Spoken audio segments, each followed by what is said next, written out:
दलित और पिछड़ों के लिए जो बिल लेकर के भारतीय जनता पार्टी आई है, ये एक्चुअली बेवकूफ़ बनाने वाला बिल है। भारतीय जनता पार्टी जो है उनमें इतनी गुर्बत नहीं है कि वो दलित और पिछड़ों के हितों की बात वो कर सके। ये महज एक चुनावी जुमला था। देश में चाहे आर्थिक व्यवस्था को संभालने वाले हो या सामाजिक व्यवस्था या राजनीतिक व्यवस्था को संभालने वाले, वही 10% वाले लोग हैं और वो भारी पड़ेंगे और उनके आगे मोदी जी नतमस्तक होंगे, और हुए भी वो। यूजीसी कानून में हुए नए संशोधन पर सुप्रीम कोर्ट ने रोक लगा दी है। हमारे साथ आरजेडी की प्रवक्ता सारिका पासवान जी हैं। यूजीसी कानून में जो संशोधन किया गया तो तमाम राजनीतिक पार्टियों ने चुप्पी साध ली, लेकिन जो सवर्ण छात्र थे, सवर्ण समाज के लोग हैं, वो इसका लगातार विरोध कर रहे थे। अब तो सुप्रीम कोर्ट का भी जो है इस पर फैसला आ गया है, फिलहाल रोक लगा दी। देखिए, मुझे तो पता था, डे वन से मुझे पता था कि ये जो यूजीसी के नाम पे दलित और पिछड़ों के लिए जो बिल लेकर के भारतीय जनता पार्टी आई है, ये एक्चुअली बेवकूफ़ बनाने वाला बिल है।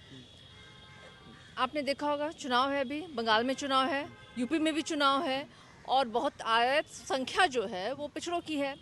और आप देखिए, कभी मंदिर के नाम पे, कभी धर्म के नाम पे मुसलमान और हिंदुओं के बीच में किस तरीके से टकराव पैदा करने को, समय में तो यही लोग थे जो सीए और एनआरसी भी लेकर के आए थे, लेकिन हुआ क्या, परिणाम क्या हुआ।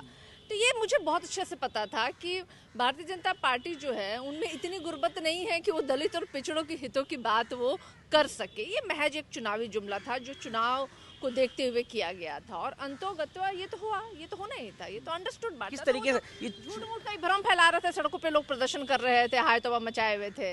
अरे वो सब अंदर खाने सारे लोगों को पता था कि ये होना जाना कुछ नहीं है। मतलब पहले से प्लानिंग थी? नहीं, प्लानिंग है। और एक सबसे बड़ी बात है, देखिए, जिनको करना होगा ना वो बिल लाएंगे, ये करेंगे, सड़कों पे प्रदर्शन करवाएंगे, सवाल जवाब डिबेट्स हो रहे थे टीवी चैनलों में, मैं देख रही थी, बहुत दिनों से एकदम सरगर्मी बढ़ाए हुए थे, लेकिन वो सारे झूठ थे। वो चुनावी एजेंडा था भारतीय जनता पार्टी का।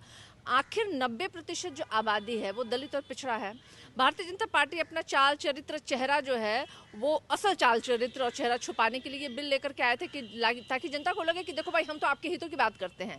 लेकिन मुझे पता था कि 10% वाले लोग जो हैं, जो एक्चुअली जो आज पूरे देश में चाहे आर्थिक व्यवस्था को संभालने वाले हो या सामाजिक व्यवस्था या राजनीतिक व्यवस्था को संभालने वाले, वही 10% वाले लोग हैं और वो भारी पड़ेंगे और उनके आगे मोदी जी नतमस्तक होंगे, और हुए भी वो। ये तो मुझे पता ही था।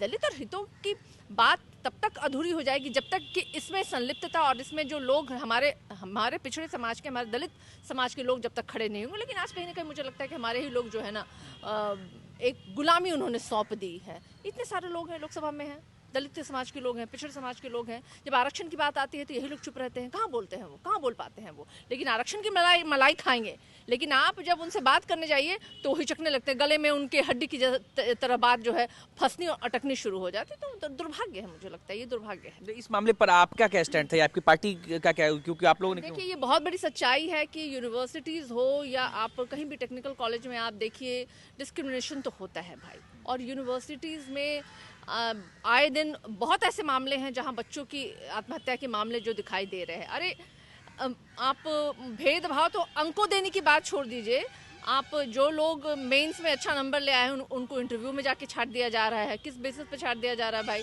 क्योंकि इंटरव्यू लेने वाले भी कुछ खास वर्ग के होते हैं, तो उनका वर्चस्व, उनकी दबदबा जो होती है दिखाई देती है। मेडिकल कॉलेजेस में, इंजीनियरिंग कॉलेज में लोगों को देखिए बैक ईयर कर देना पड़ता है, क्योंकि वो चाहते नहीं कि 5 साल में कोई दलित और पिछड़ा बच्चा जो है वो परीक्षा पास करके बाहर निकल के डॉक्टर और इंजीनियर बन सके, क्योंकि प्रोफेसर भी होते हैं वो विशेष जाति के लोग होते हैं। अरे इतनी बात तो छोड़ दीजिए ना, कॉलेजेस में तो मेस भी जो है ना, मेस में भी कब्जा जो है ना कुछ खास वर्गों का है। आप मुझे गिन के बता दीजिए, जितने आईआईटी कॉलेज है, कितने पिछड़े दलित और अल्पसंख्यकों की संख्या है। कितने जो भी यूनिवर्सिटीज़ हैं, जो कॉलेजेस हैं, वहाँ पे सिर्फ इतना बता दीजिए कितने मेस जो है ना वो दलित और पिछड़े चला रहे हैं, वही बता दीजिए ना। तो दिखता है ना, सब साफ दिखता है। ये भेदभाव आज का नहीं है, ये सदियों से चला आ रहा है और शिक्षा से वंचित रखा जा रहा है, ये सबको पता है। और इसकी लड़ाई जो हमें अभी बहुत लंबी लड़नी होगी। लड़ेंगे आप लोग? बिल्कुल बिल्कुल। चलिए, तो हमारे साथ सारिका पासवान थी और इस मामले पर इन्होंने क्या कहा आपने सुना। निकेत कुमार, बिहार तक, पटना।